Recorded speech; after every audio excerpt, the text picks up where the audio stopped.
Who are the best wide receivers in the NFL today? What's going on, bottom line viewers? It's Mitch here, back with another NFL rankings video. In this video, my top 32 wide receivers in the NFL entering the 2022 NFL season. The best wide receivers in the game right now from number 32 to number 1. If that sounds good, don't forget to spike the like button and subscribe to the channel for more NFL rankings at every position just like this. Also, get in the comment section below and let me know which wide receivers you believe are the best in the NFL. And if you want to drop your top 32, I would appreciate that as well. Also, give me feedback on my list. Let me know where I was right, where I was wrong, and anywhere in between. All of my NFL position rankings this offseason are brought to you by Underdog Fantasy. Not only the place to play fantasy football this summer, but the easiest way to play season-long fantasy football.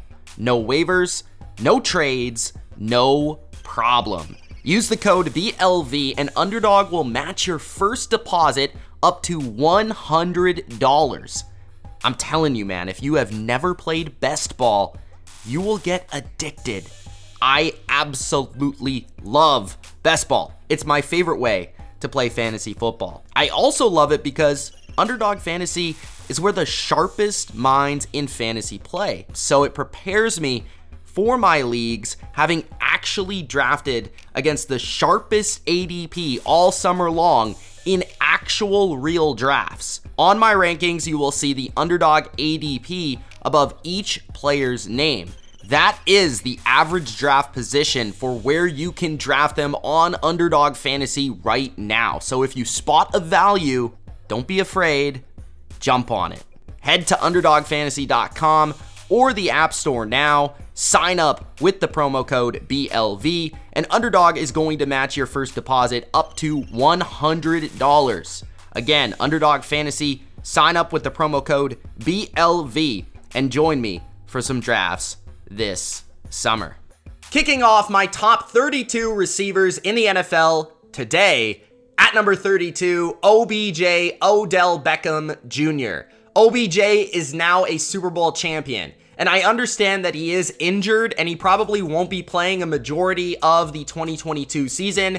And yes, I thought about keeping him off the list, but I found him far too interesting to discuss to keep him off this list because of how many haters and how many detractors there were about OBJ's game a year ago and the year previous.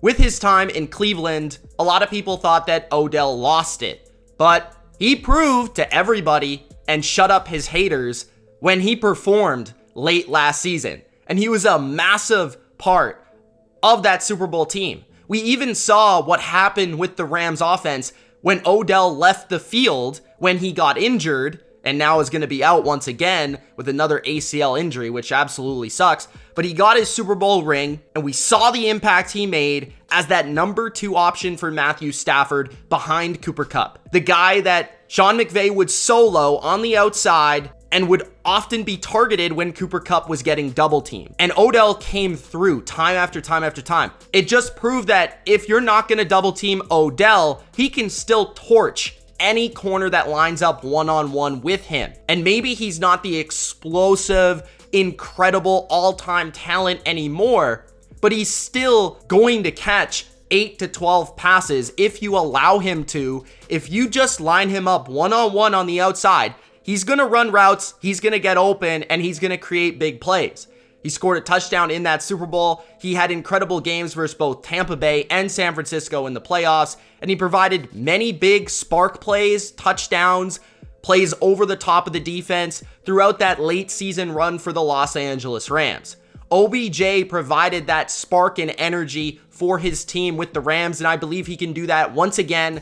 Moving forward, the only question will be, can he still have the same explosion, speed, and quickness that he has had in the past? He even still showcased that he still had that despite all the injuries and things that he's gone through in Cleveland, New York, even last year. So my question will be for OBJ, can he still be the same player? But I found him way too interesting to not discuss on this list, so I included him at number 32, and after such a great performance in the playoffs, I thought I had to talk about him on this list. So at number 32 is the all-timer OBJ. At number 31 on my wide receiver countdown is Amon-Ra St. Brown of the Detroit Lions. The rookie receiver was absolutely consistent and reliable in his first season with the Detroit Lions and kind of came out of nowhere, to the point where a lot of people were not keeping track of just how productive St. Brown was in the slot for the Detroit Lions and Jared Goff.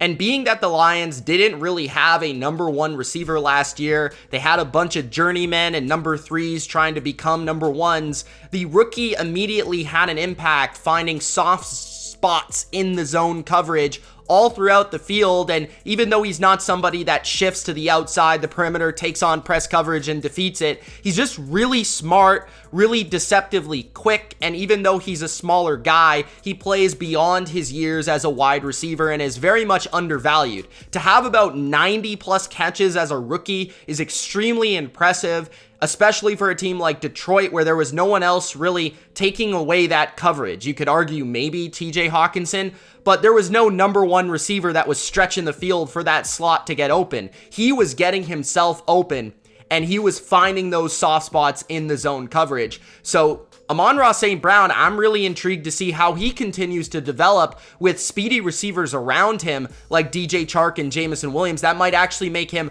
more effective and efficient. And talk about reliable, the guy doesn't drop the football. So at number 31, the rookie comes in on the list. My number 30 wide receiver on the top 32 wide receivers list is Marquis Brown of the Arizona Cardinals. I did not expect to say the Arizona Cardinals at this time last year. Marquis Brown developed a chemistry with Lamar Jackson last year and really came through as his go-to target on the perimeter of the Baltimore offense. And that's the big thing that was interesting and I think compelling about the trade to Arizona, the perimeter part, because he became a outside go-to receiver with Baltimore. He often didn't align in the slot where he aligned in college and became that first round pick out of Oklahoma where he played with Kyler Murray, and they have an instant rapport from their college days and an awesome rapport, and it could be amazing from the get-go in Arizona. He has to step up into that go-to target role with DeAndre Hopkins being suspended, and I think he can.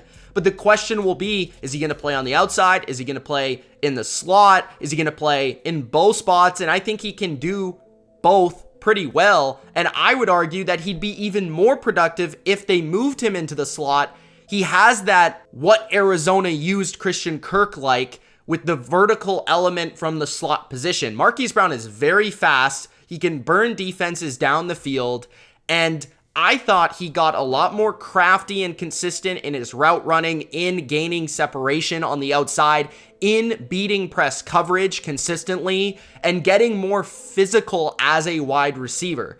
Did he have some issues with drops at times in games? Yes, but as a receiver, I think Marquis Brown has consistently gotten better and better and better, and I could see him having his best season with Kyler Murray in 2022 with a little bit more utilization into that slot position. So Marquis Brown, don't sleep on the guy. He gets some unnecessary hate.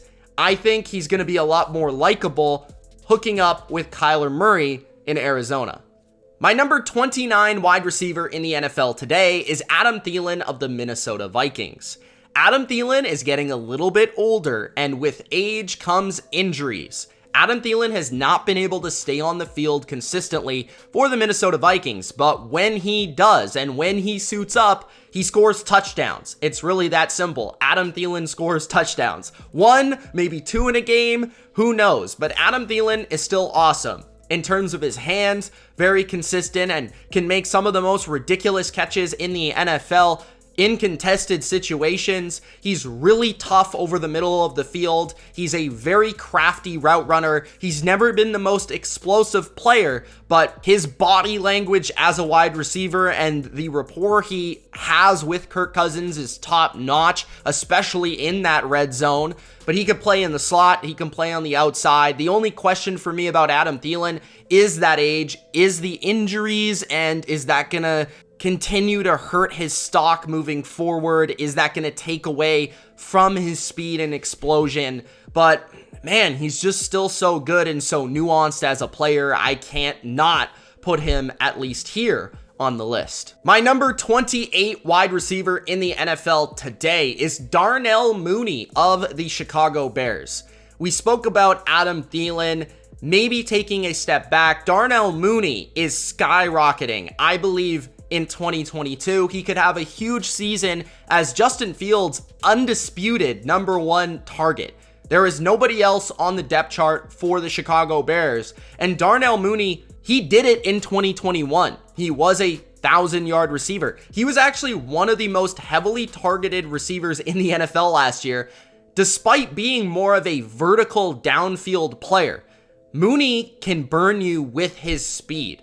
And yes, he's a little bit small. It's kind of Marquis Brown-like, where he's very skinny and he doesn't look like somebody that would defeat press coverage, but you got to be very careful because Darnell Mooney can fly and he can get vertical very quickly, and he made a number of plays down the field on deep crossers, goes, posts, very good in that deep level of the field where Justin Fields really had a rapport with him. He trusted him. He was his favorite go-to guy all over the field. I'd like to see Darnell Mooney become more nuanced in the short area of the football field and perhaps with a new offense that will develop. But overall, man, this guy's extremely explosive, and I love explosive receivers. I think he could have his best breakout season in 2022 if you didn't consider last year to be his breakout season. My number 27 wide receiver in the NFL right now is Devonta Smith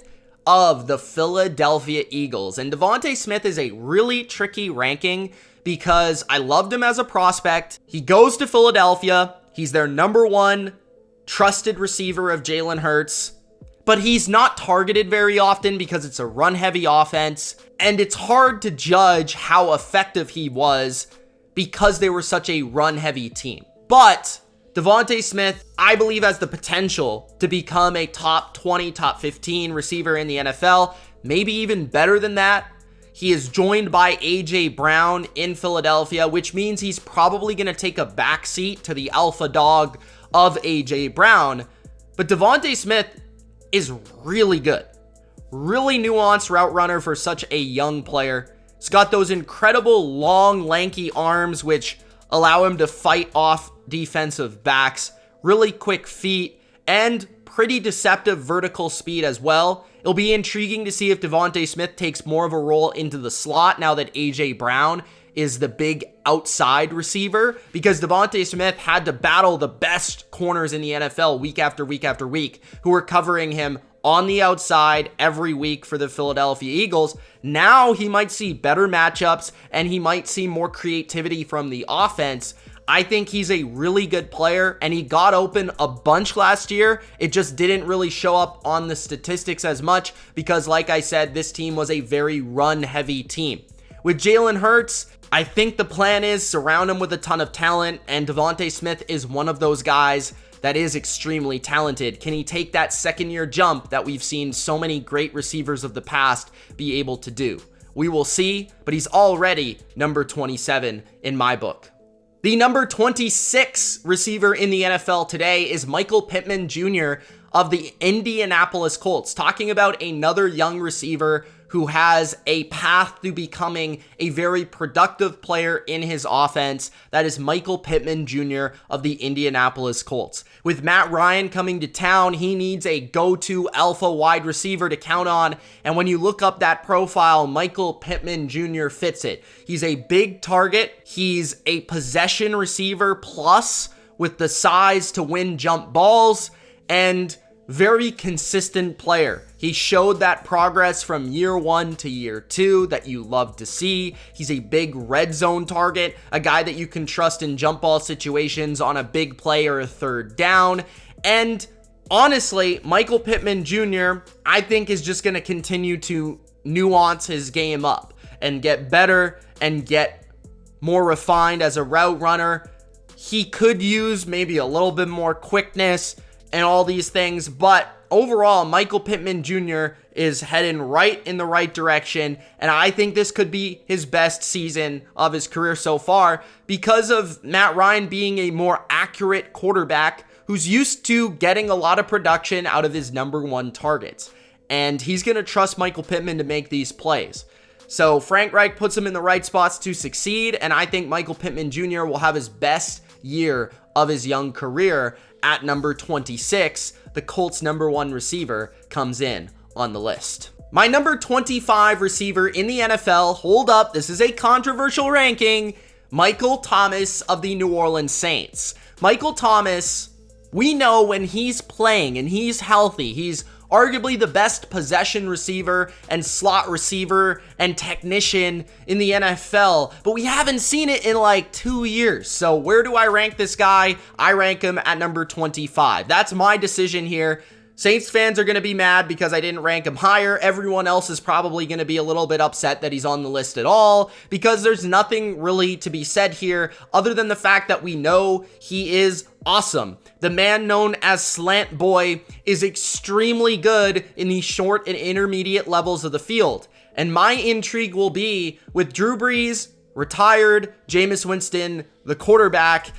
Will Michael Thomas develop more as a downfield target for somebody like Jameis, who's actually a better deep ball passer than he is a short level passer? Maybe. Michael Thomas has the big frame and body and strong hands to be able to be a great contested catch guy down the field, but we've really only seen that from 5 to 10 yards throughout his Saints career. With Sean Payton not there scheming things up for him, I certainly think that will have an impact on how he's utilized, along with having other targets around him that might be successful in their own right, like the rookie Chris Olave, taking away some of his production and targets that he was so known for in the past. But overall, he's a physical specimen that's really tough to beat in press. He's extremely good at getting off the line of scrimmage and using his physicality to win, specifically to the inside of the field. And he just seems like when he's hot, he's unstoppable. So Michael Thomas is on the list. He's still one of the best receivers in the league. The question is, will we even see him play? And when will we see him play? My number 24 receiver in the NFL today is Amari Cooper of the Cleveland Browns. Yes, Amari Cooper is now a Cleveland Brown, and the question will be, is that with Deshaun Watson, Jacoby Brissett, who's throwing him the football? Because I think that does very much matter for Amari Cooper. We've seen him have really high highs of being a top 10 receiver and one of the most consistently productive receivers in the NFL. We've also seen him shy away and when things aren't going his way, not perform to that level. Why he's so low on my list, because I know there's going to be comments like Amari Cooper's a top 10, top 15 talent, whatever. I don't agree with that just because, one, I think he's a really awesome, crafty route runner, very creative and very good in that regard. But in terms of his overall game as a tough receiver in this game and a guy that comes through in the clutch, just never seen it from Amari Cooper. And I very much hold that very highly in my book of evaluating receivers.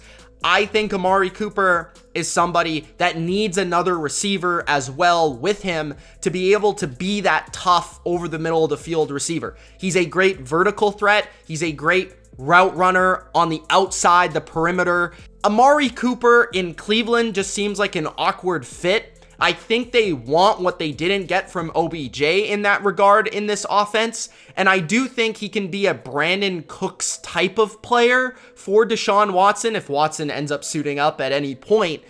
I just have my questions about, is Amari Cooper still the same explosive player that he was a couple years ago? Because he didn't really showcase that as much last year. Can he be a number one still? Can you actually rely on him to catch 8 to 12 passes in a big game? I don't know, because every time it feels like he plays a big game versus a good defense with a bit of toughness, and especially in a place like Cleveland that could be cold, I wonder how that might impact him. So I just have a ton of questions about Amari Cooper. Clearly, the Cowboys did, and that's why they let him go. But there's also the upside of why the Cowboys paid him, because he flashes this extraordinary, amazing ability of the quickness, the speed, all of it, the route running to be a top 10 talent. So he is extremely tricky. I personally am just not the biggest fan of his game in particular. So that's why he's at 24. My number 23 receiver in the NFL right now is Mike Williams of the Los Angeles Chargers. Mike Williams is the prime example of a go up and get it contested catch receiver, because that's basically what Mike Williams is. Unless you're the Cleveland Browns secondary and allowing him to run wide open for 70-yard touchdowns, which seemed to happen pretty often last year. I don't know why, but this man was the king of broken coverages and getting wide open down the field. But when he wasn't wide open due to the fault of the defense, he's usually tightly covered, which you need a quarterback like Justin Herbert, where he's very accurate, he's pinpoint, and he's going to throw a laser in your direction and just trust you to make a play. And if the quarterback trusts Mike Williams, he's going to make a play. He catches more than he doesn't in that regard. He's a 70-30 jump ball type of guy. He is that special in those situations. And really what you saw with the Chargers is, with the amount that they went for it on 4th down and the big plays and the amount of 3rd downs that they faced, 3rd and longs that they faced, Justin Herbert would drop back, and the first guy he would go to was a lot of times not Keenan Allen, but really the big plays would often be just a simple jump ball on a little curl route or a comeback to Mike Williams, or a fade ball one-on-one for Mike Williams in the biggest games, in the biggest matchups. So that says a lot to me about what Mike Williams is as a player, that they can count on him when there isn't really a well-designed play. It's just Mike Williams, go do your thing. And that's exactly what he is to me. And he's continued to get better. As long as he's stayed healthy, he's been really good. I could see him this year surpassing Keenan Allen as the real go-to guy for the Chargers. The thing is, though, because he doesn't separate and get open a ton, he's never going to be somebody that catches 100 passes, just because a lot of his catches are kind of low percentage. But again, with him, he converts low percentage to high percentage. So Mike Williams is an awesome player to watch. He's not my personal favorite type of receiver, but you got to respect him for what he is and what he does at an extremely high level. My number 22 receiver in the NFL today is Jalen Waddle of the Miami Dolphins. The tricky part about ranking Jalen Waddle is I love his physical ability. He's extremely fast, great after the catch, breaks a ton of tackles, really quick, and showcase that he's maybe a more nuanced route runner than given credit for coming out of the draft. But half of his game was not really there to be showcased in Miami's offense. Really, what Jalen Waddle was last year was a bubble screen machine and a short area quickness type of receiver. He is a really awesome prospect, and I believe can develop into a all-around outside, inside, deep, short playmaker. But what did we see last year? We didn't see him go down the field. I think he had maybe 2 catches past 20 yards last year. And that was because of the quarterback, because of the scheme. I think it's going to be similar this year. So really, it's not really a fault of Jalen Waddle, but it's also like I haven't seen him be this guy in the NFL. I haven't seen him burn a defense deep and make a ton of plays. And a lot of his catches were schemed up. So I've got to be realistic in my ranking of him. As much as I love his physical attributes and believe he can do some of these things that we didn't see, the numbers suggest that he didn't do it. So will he do it with Tyreek Hill there now? And how will that impact his production with Tua? There's so many pass catchers there for really to feed. How does that impact my stance on Jalen Waddle, I don't know. Like, I really like him. I think he's really talented. I almost wish he was in a different offense on a different team. I think he gets the most out of what Tua can do because he's so good after the catch and he's so fast. He creates a lot of plays on his own.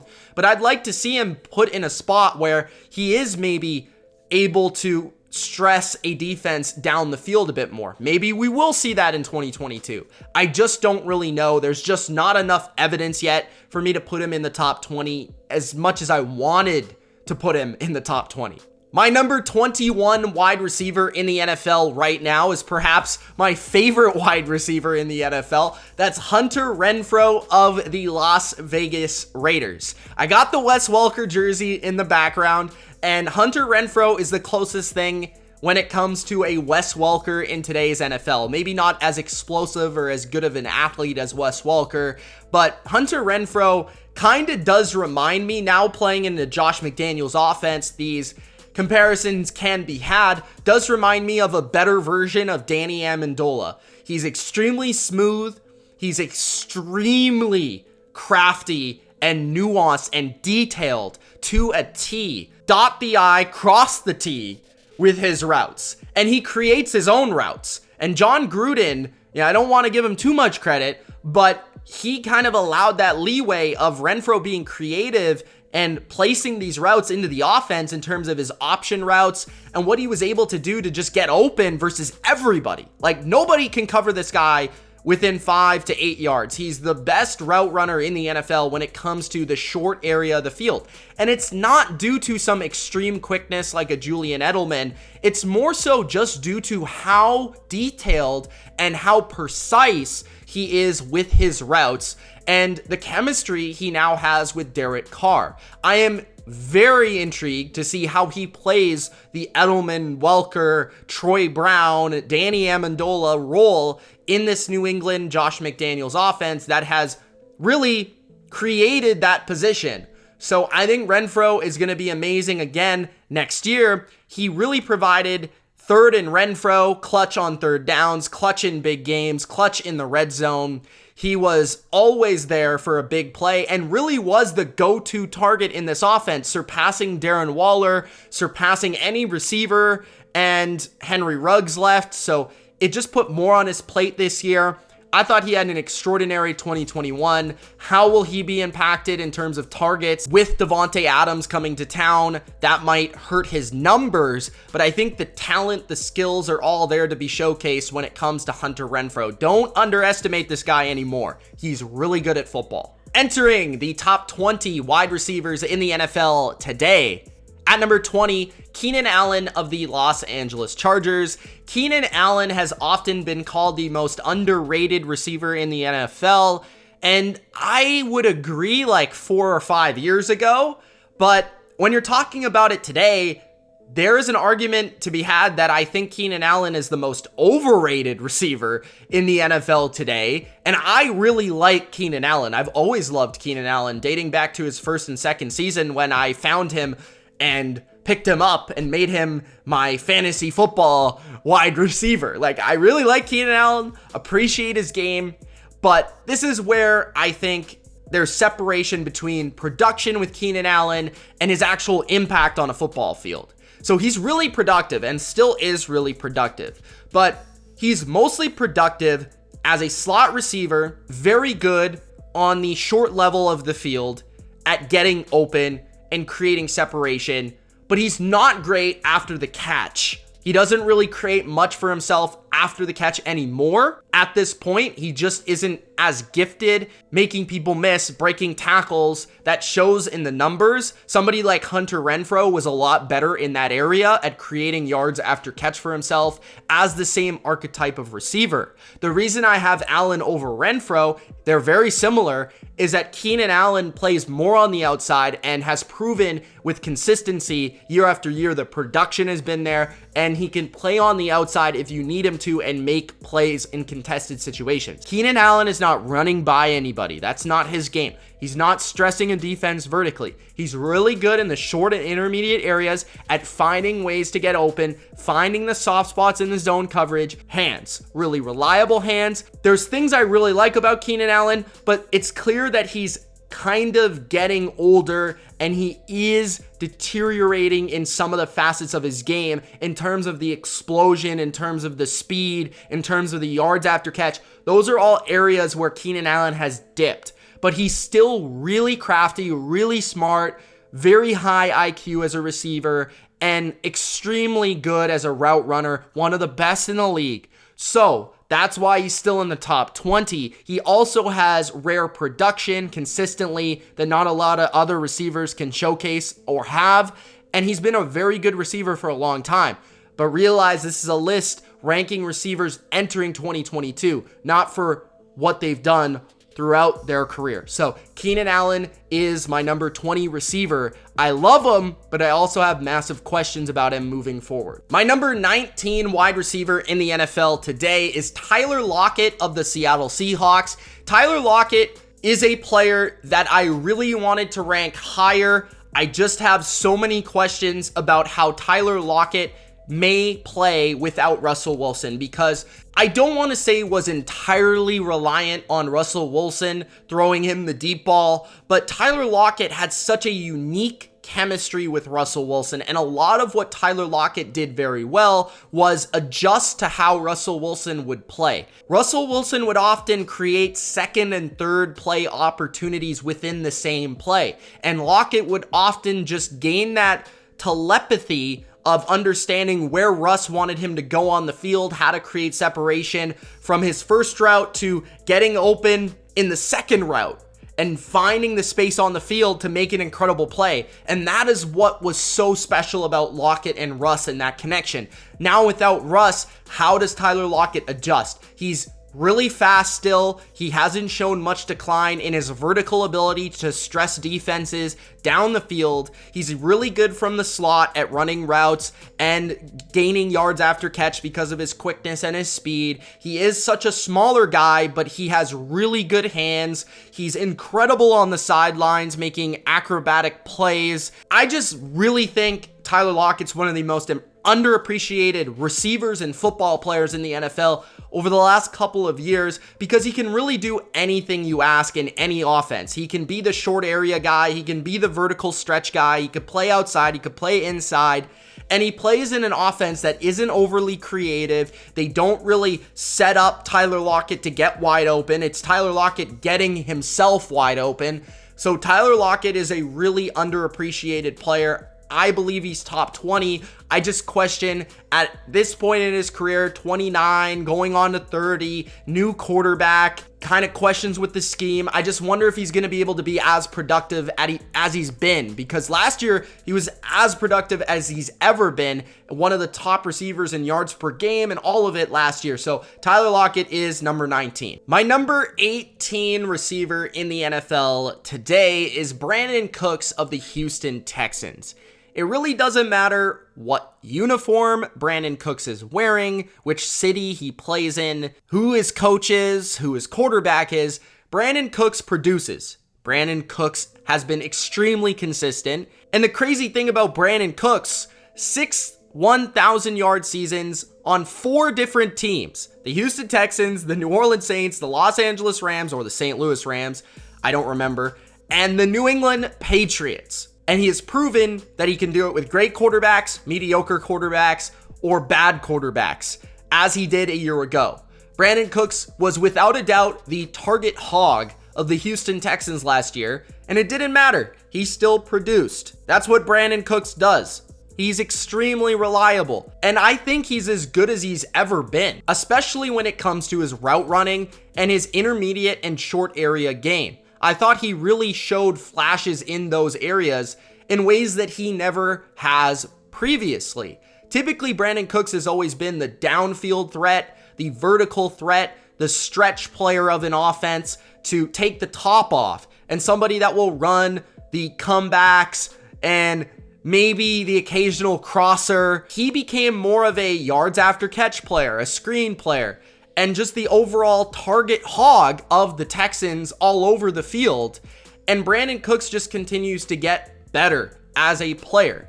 I think he's a top 20 receiver right now, extremely underappreciated for what he's achieved. He produces. I just don't have anything else to say. I really, really admire Brandon Cooks for what he's been able to do in every situation. And for the guy going from team to team to team, it just hasn't really mattered. He has proven that he has been one of the best receivers in the NFL. And I think he'll continue to prove that in 2022, because I really didn't see any sort of slowing down in 2021 when it came to his speed, his quickness, or his ability. So Brandon Cooks is number 18. My number 17 receiver in the NFL today is T. Higgins of the Cincinnati Bengals. T. Higgins, I don't think gets enough appreciation for how good or how talented he is, because Jamar Chase is an alien on the opposite side of the offense. T. Higgins is really good, and I think he proved to me how well-rounded he is in 2021. I thought he was just the vertical contested catch guy, but he really developed into a player that can separate at every level, has deceptive quickness and feet to his game that I didn't think he really had. And yes, he can make plays down the field. He can make incredible grabs and back shoulders and all that sort of stuff. And Joe Burrow will throw him a 50-50 ball. But T. Higgins was really good at, especially in the intermediate range, of getting open and creating plays after the catch, and being that very good number 2 to the number 1 of Jamar Chase. It almost reminds me of the modern day Marvin Harrison, Reggie Wayne, where one guy is like a Hall of Fame, top 5, top 10 receiver of all time type talent and one of the best in the game. And then there's another guy who's also maybe a Hall of Fame player, who's also a top 20 talent, who maybe just gets a little bit easier coverage, and when he does, he takes advantage of it and can be more productive than the number 1, because the number 1 is taking on the double teams and the scary element of the team. So T. Higgins may benefit from Jamar Chase, but man, when he does, he goes off. We even saw it in the Super Bowl, how good he can be. So T. Higgins, extraordinary player, very young, only getting better, and one of the best number 2s in the NFL. My number 16 receiver in the NFL today is DJ Moore of the Carolina Panthers. Did you know that DJ Moore has 3 straight seasons of 1,100 yards in the NFL, despite bad quarterback play, despite a bad scheme, bad offensive lines, bad coaching? It hasn't really mattered with DJ Moore. He is going to produce, and he is going to be great at every level of the field, whether it's a screen pass and creating yards after catch, breaking tackles, making people miss, or going vertically flying down the field, or intermediate at winning with route running. DJ Moore can really do it all, and there's nothing more that has to be said here. He's proven it with the track record now of the last few seasons that he's really, really good, that he is the go-to guy for Carolina and the go-to guy at every level of the field. So DJ Moore is at number 16. My number 15 receiver in the NFL today is Deontay Johnson of the Pittsburgh Steelers. A lot of people will sleep on Deontay Johnson because he doesn't look like the typical go-to number 1 receiver. In fact, he looks nothing like Chase Claypool. Chase Claypool looks like the Megatron. He looks like the Julio Jones. But the better receiver in the offense is Deontay Johnson. Why? He has incredibly quick feet. He is incredible at the line of scrimmage, at creating separation with his release packages, really good with screens, and explosive. He's really good vertically, deceptively, despite his size and his frame, because he's got good vertical speed, and he can win off press coverage down the field, and he can win outside. Like, this is a guy that took more snaps outside than really any other receiver in the league. Like, this is not a slot receiver. Even though he looks like it, he projects like it, he's not a slot receiver. He is an outside perimeter receiver who wins outside, beating press coverage with his feet, with his route running, and with his ability to create separation And because he creates so much separation, it didn't matter that Ben couldn't throw the ball. Because he's open, he's going to demand the targets. And even though he's had some drop issues in the past, that kind of faded away as well last year. Deontay Johnson has just proven to be an incredible football player that despite maybe not having the profile of an alpha dog receiver, he has put up the numbers and the production over the last couple of years that suggests he's one of the top most productive receivers in the league. I will say he's seen a ton of targets, and I do wonder how an offensive shift without Big Ben, with maybe more running and less passing, may affect his production. But even if it does lower his overall numbers, I wouldn't sleep on the talent that Deontay Johnson brings to this offense at every level of the field, in every facet of the offense. So Deontay Johnson is number 15. My number 14 receiver in the NFL entering 2022, and quite honestly, he would be higher on this list if he were not injured entering the season, Chris Godwin of the Tampa Bay Buccaneers. Chris Godwin, I wanted to rank inside the top 12, maybe even inside the top 10, but the problem is Chris Godwin had a pretty serious injury, and that will take some time away from his 2022 season. And when he comes back, he might not be quite the same player that he was, at least until next year, is really the way that this works in the NFL. But Chris Godwin was incredibly productive last year for the Tampa Bay Buccaneers, to the point where I don't think a lot of people realize how productive he was last year, as probably one of the top 5 or 6 most productive receivers in the NFL in terms of receptions, yards per game, all those categories. He's right up there. And why? It's because Tom Brady trusts him over the middle of the field. And when you are that middle of the field technician and machine and tough player that Chris Godwin is, you are going to get a lot of targets from Tom Brady. Chris Godwin can break a ton of tackles. He's one of the best after the catch in the NFL because of that toughness and because of that strong lower half of his body where he can just fight through contact and create extra yards. He is the big time blocker in the offense of Tampa Bay, where he's a really good blocker and opens up a lot of big plays for guys like Leonard Fournette. On top of that, he's really good in the screen game because he's so good with his feet to maneuver in the mucky areas and then be able to break tackles and break away with his speed. And he can go vertical. He can go down the field and make plays down the field, even for more of a slot type of guy. Chris Godwin is really an all-around awesome player who comes up big time after time in this offense, and that's why I rank him at number 14. My number 13 receiver in the NFL today is Terry McLaurin of the Washington Commanders. I kind of feel bad for Terry McLaurin because he's never had a great quarterback in his career. This year with Carson Wentz, I think it's going to help him because Carson Wentz will at least be more accurate than what he had previously, and he will definitely be willing to throw Terry McLaurin the football. And Terry McLaurin, despite the bad quarterback play, has been incredibly consistent, productive, and just awesome. And every team knows he's the number one target. Every defense knows that he's the guy to take away, and he's still productive and still consistent, and he's been available throughout his career. Terry McLaurin can really play any role within an offense. He's got the vertical speed to challenge you down the field. He's got the quickness to win with the route running. He is an underrated route runner. And I do think he's got the toughness to be somebody that can be utilized as a screen player, a slot player, an over the middle of the field type of receiver. He's really a well-rounded player. He creates a lot on his own after the catch, breaking tackles. I think is underrated in that area and is one of the best down the field targets in the NFL. Terry McLaurin, I think, is one of the best receivers in football all around. He's maybe not the best in terms of contested situations, but a lot of the times he makes a lot of incredible catches that are not very accurate because he's had bad quarterback play. He's the one receiver on this list that I'd like to see him with an elite quarterback and see where he ranks. But for me, even without it, he ranks as one of the best receivers in the NFL at number 13. The number 12 receiver in the NFL today is DK Metcalf of the Seattle Seahawks.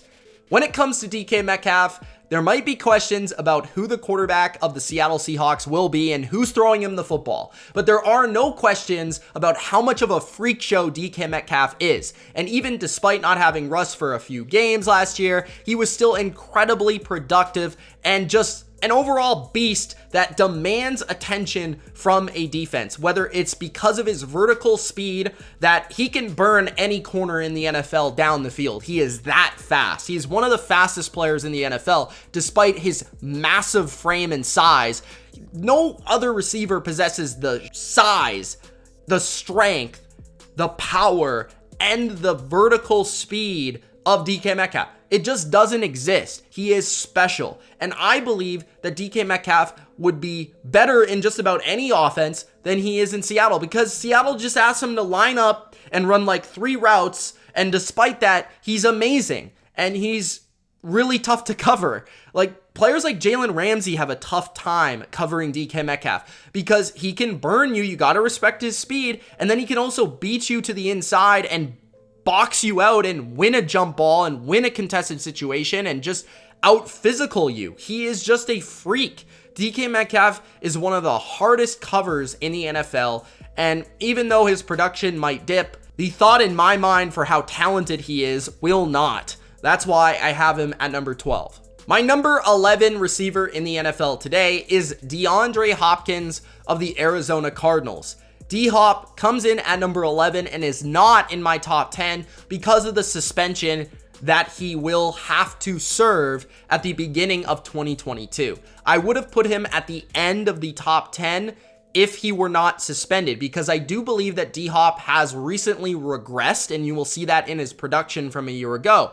But when you watch him play, he's still one of the craftiest and best route runners in the NFL, especially in terms of the intermediate game and how he uses his frame, his physicality, and just his freakishly strong hands to grip that football and gain position to catch the football. He's incredible in that regard. He's also probably one of the best possession receivers in the NFL. He doesn't possess incredible speed to burn defenses and really never has, but he will beat you down the field with just how well he can adjust to the football and just beat a DB in terms of ball skills. He has incredible ball skills, unique Hall of Fame level ball skills, where even if he's not the fastest guy, even in a double team, even in a Hail Mary, he can make a play because he's just that special. DeAndre Hopkins has been one of the best receivers in the NFL for a long time, but I do believe he's starting to hit the age of regression.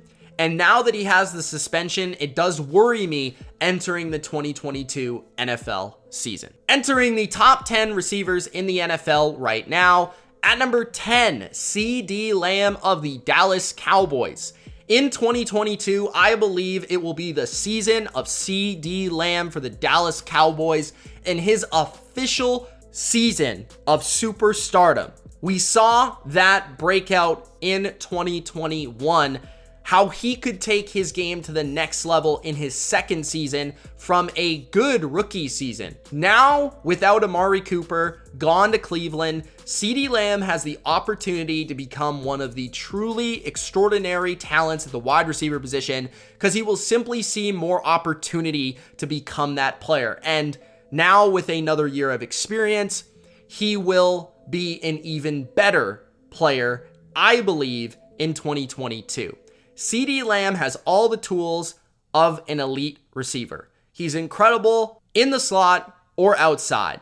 He can beat you with speed. He can beat you underneath, breaking tackles, making people miss. Great ability to stop and start, break tackles, or run routes and create separation that way, especially from the slot where he is really, really good. The guy just has it all. He has the swagger. He's an extremely fun player and receiver to watch. I believe CeeDee Lamb is going to absolutely take off in 2022 and dominate this season, becoming the Cowboys' true, without a doubt, unquestioned number 1 wide receiver. Love his game and believe he will take another step in 2022.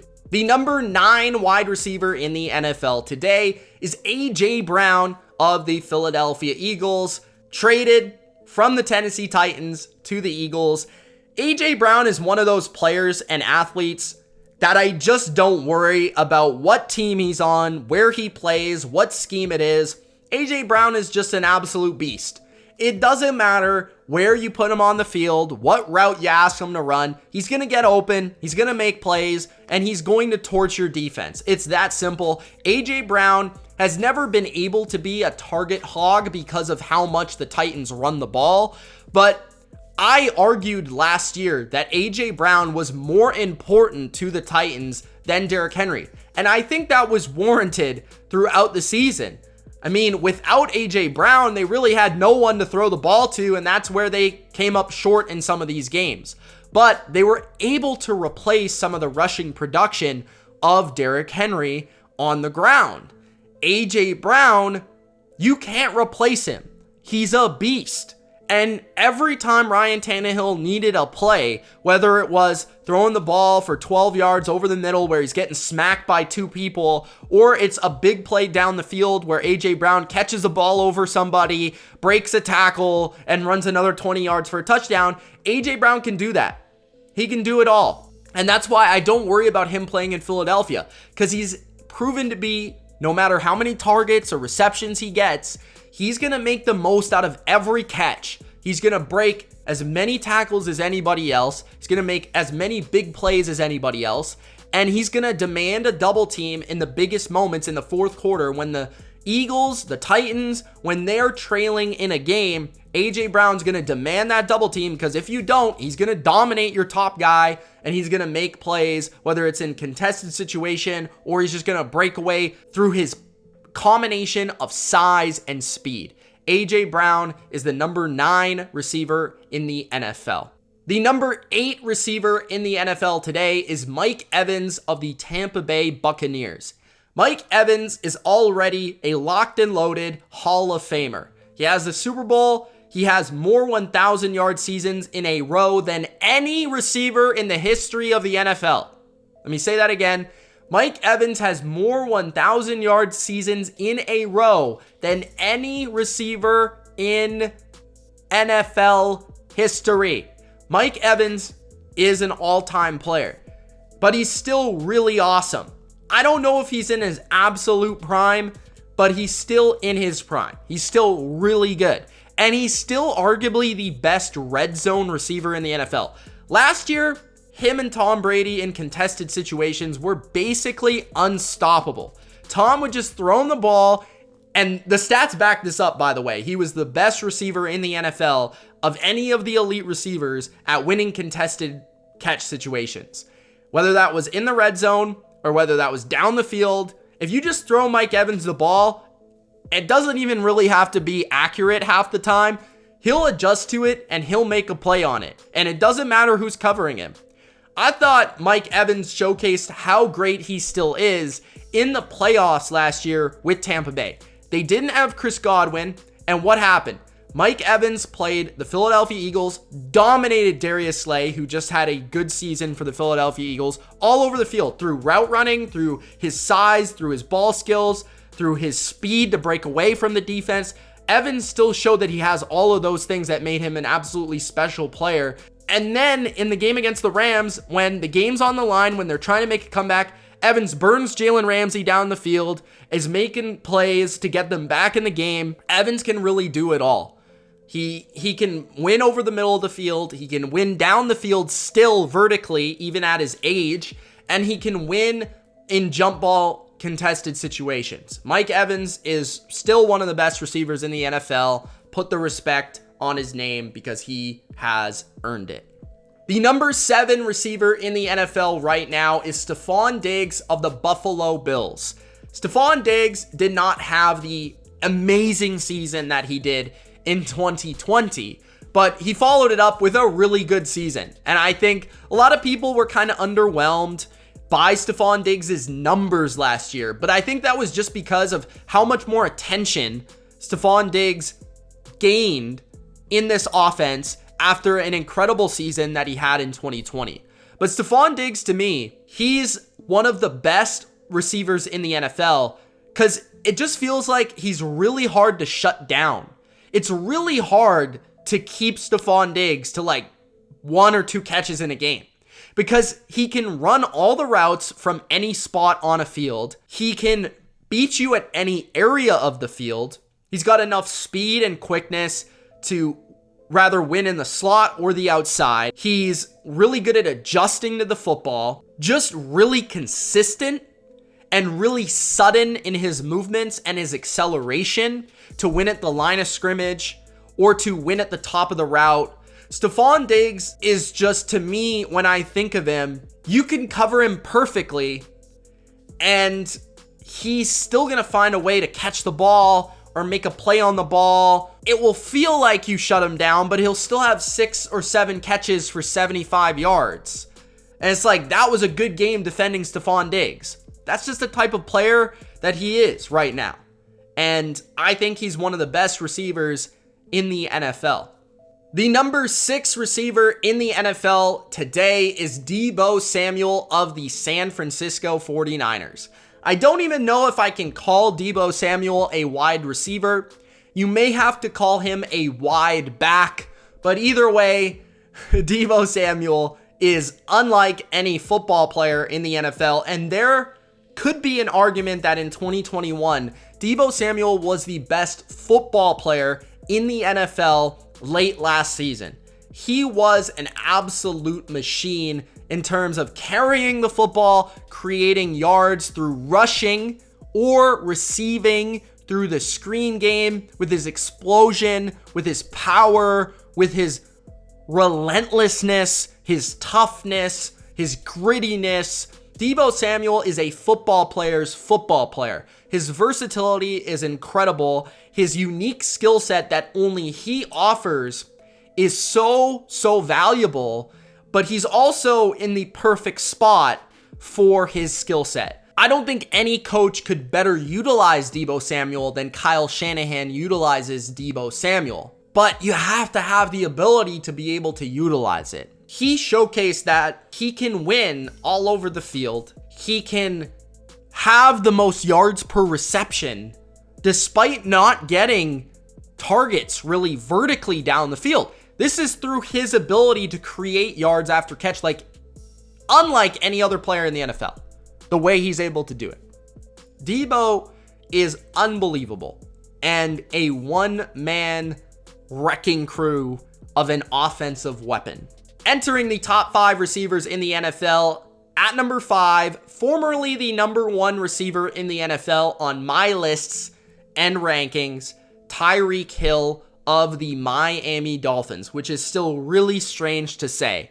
Tyreek Hill drops to number 5 from number 1 over the last couple of years, mostly because of the seasons that other guys have had last year and how productive some of these other players have been, but also because of his switch from Kansas City to Miami and how he may be utilized within that offense. I don't think we're going to see Tyreek Hill take over games the way that he has in Kansas City, and it's mostly because Tua and Mahomes and the difference between the two quarterbacks. Mahomes obviously can attack you with his arm strength in a way that Tua can't and a lot of other quarterbacks can't. And because of that, Tyreek Hill was able to be not only an incredible player when it came to creating yards after catch underneath, but also being the best deep threat in the NFL. Without that arm strength that Mahomes offers, it takes a huge dimension of what made Tyreek Hill so valuable to the Chiefs away from Tyreek Hill. Because I don't think he's going to be this deep threat that he was in Kansas City. He's going to be the guy that we saw a lot more last year. We didn't really see a lot of the Tyreek Hill vertical element because teams were playing so much cover 2 because of Tyreek Hill's speed against Kansas City, which made life easier on Patrick Mahomes, which made life easier on Travis Kelce. That's the type of impact that Tyreek Hill has with an offense, within an offense. But now in Miami, because Tua doesn't have that arm strength, Tyreek is going to be the target hog.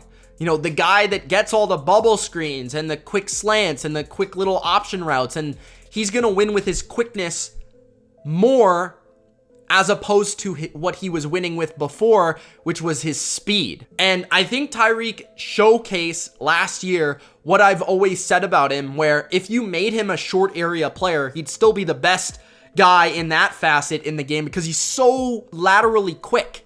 That's what makes Tyreek Hill absolutely an all-time player and receiver, is that he is not only incredibly vertically fast, but also incredible side to side, which is also superhuman. So that is what has made Tyreek so special. On top of that, the reason I have him a little bit lower is just because of his age.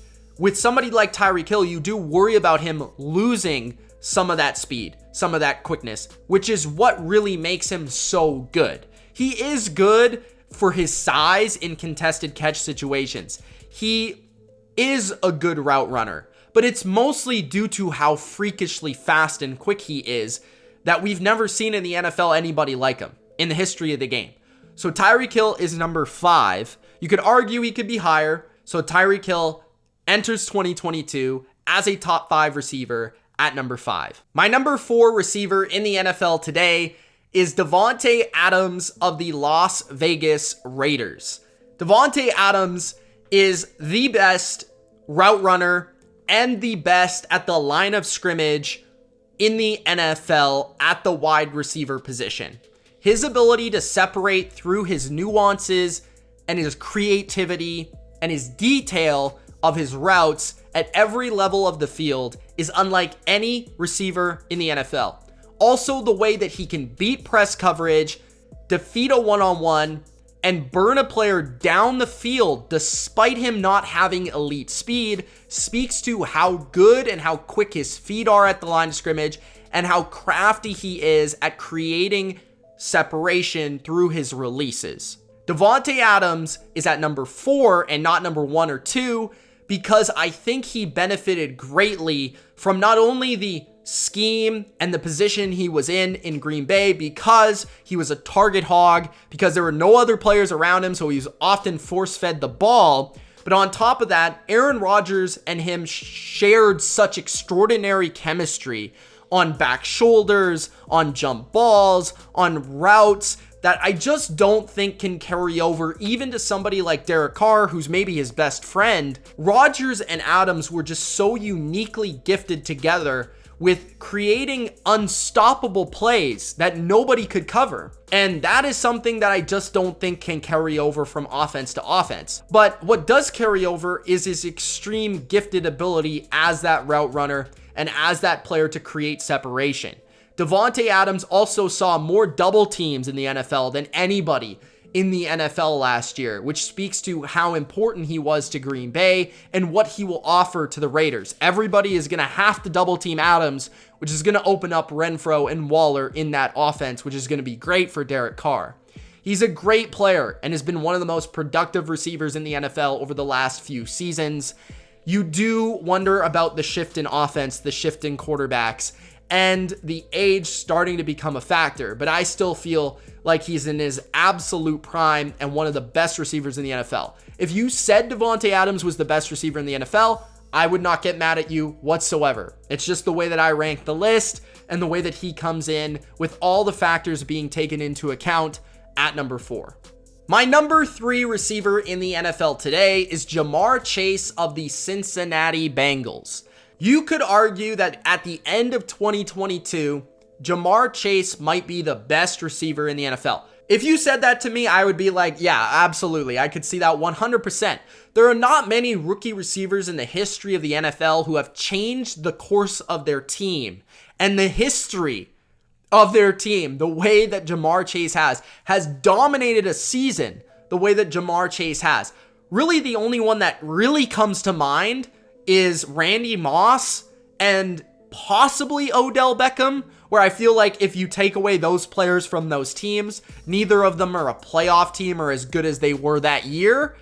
Ja'Marr Chase made the Bengals what they were last year. As good as Joe Burrow was, he's not as good as he was without Ja'Marr Chase and the chemistry that they have and the ability to impact a team, the ability to scare a defense, the way that Ja'Marr Chase did. He became the best deep threat in the NFL last year. He became the most explosive receiver in the NFL last year. Whether it was down the field on a 3rd and 20, winning a jump ball against the Chiefs, or it was on a slant, beating the whole Ravens defense to the end zone 50 yards away, or it was just constantly defeating single coverage, press coverage, and eventually double teams. Every play, it felt like Joe Burrow needed a play anywhere on the field. He just threw it to Ja'Marr Chase. He just threw it in his direction, and Ja'Marr Chase made the play. It was absolutely incredible. In the biggest games of the year, this rookie receiver was dominating grown men. It was insane. I have not seen anything like it, especially some of the Chiefs games. That first Chiefs game, I couldn't believe it. I live streamed it. I was losing my mind what this guy was doing to good corners in the NFL. So Ja'Marr Chase is absolutely special. I think at one point throughout his career, he will be considered the best receiver in the NFL. And it's because of how defenses will have to adjust to how he plays, how he impacts the game, how easily he defeats press coverage at the line of scrimmage, how that creates him to be open, and how that creates a little soft spot for him to win underneath, even though he's not the best route runner, because he's so good against press and so good against man and so good at defeating a defense vertically. It opens up everything underneath for him, how good he is after the catch. He's just the complete receiver in the modern NFL, and I think he's only going to get better after an incredible rookie season where he didn't even play football the year before. He's the number 3 receiver in the NFL already. The number 2 receiver in the NFL today, entering 2022, is Justin Jefferson of the Minnesota Vikings. And I contemplated putting Justin Jefferson at number 1 because I think he's the most well-rounded, talented receiver in the NFL in all facets of the wide receiver position. When you think about route running, when you think about release, when you think about quickness, speed, vertical, intermediate, short, yak, when you think about every area, I think Justin Jefferson is the best, most talented receiver if you were to categorize everything and check every box. I think Justin Jefferson checks the most boxes of any receiver in the game because I think he has an explosive ability that somebody like a Devontae Adams might not have. But he has the route running that a Ja'Marr Chase might not have. He has the versatility Cooper Kupp might not have. He could play in any offense and produce in every offense and every scheme. He's not in an incredibly creative scheme in Minnesota, and he's still amazing in his first 2 years. He's really young. He's been the most productive 2-year receiver in the history of the NFL, and it just speaks to how gifted he is and how good he is. This guy never loses against any corner in the NFL. I've never seen him lose a matchup in a game. He'll eventually get his. He'll eventually separate. He'll eventually get open. Sometimes it's just the offense doesn't have a good game when he doesn't have a good game. But Jefferson, trust me, is always open. The guy is always open. I've never seen a guy get more open more times in my life than Justin Jefferson. He is so good in every facet. And on top of that, he is a true superstar of this position and of the sport. I really love Justin Jefferson. I think he might be the best receiver in the NFL this year. But my number 1 receiver in the NFL entering 2022, it has to be Cooper Kupp. It has to be Cooper Kupp. Cooper Kupp had arguably the best season in NFL history at the wide receiver position. When you talk about regular season production, Triple Crown, receptions, yards, touchdowns. When you talk about clutch, postseason production, the biggest plays, the biggest moments, the defenses knew who was getting the ball. Cooper Kupp still won the route, still made the play, still made the catch. When you talk about the detail, the craftiness, the rapport with a quarterback, Matthew Stafford, off the charts. When you talk about the detail of route running and how he never ever wastes a step. It's incredible. It's like Raymond Berry back in the day, where it's like the most detailed routes you've ever seen, and how nuanced he is, and how he's always on the same page with his quarterback at every level of the field. He does make plays down the field more than you would think. He always makes plays short and intermediate. He's uncoverable. The guy's uncoverable within 10 to 15 yards. It's insane. You have to double team him. He's great after the catch. I think the area where it certifiably made me put him at number 1 was how many tackles he breaks. He breaks an incredible amount of tackles. I believe he ranked first with the most missed tackles from defenders. I don't know how he does it, because he's not the fastest, he's not the quickest, he's not the strongest, but his balance is insane. And I think you see that carry over from his routes to when he gets the ball in his hands. The amount of times that Cooper Kupp will catch the ball, turn, break a tackle, and then continue to run is insane. In the playoffs alone, you can just think to moments of how many times he created a 6-yard catch into a 15 to 20-yard catch. Cooper Kupp is better than anybody at that, and that's why he is the number 1 player in the NFL. He was unstoppable. You have to put him at number 1 for last season. Does that mean he's going to be the best next year? No, not necessarily. Does that mean he's the most talented? No. But his production, his clutch ability, and everything he provides the Rams, he has to be first in my book. So that is my number 1 receiver, Cooper Kupp. And those are my top 32 receivers in the NFL today. Thank you guys for watching. If you enjoyed, Gronk, spike the like button and subscribe for more NFL rankings just like this. It's Mitch. Peace.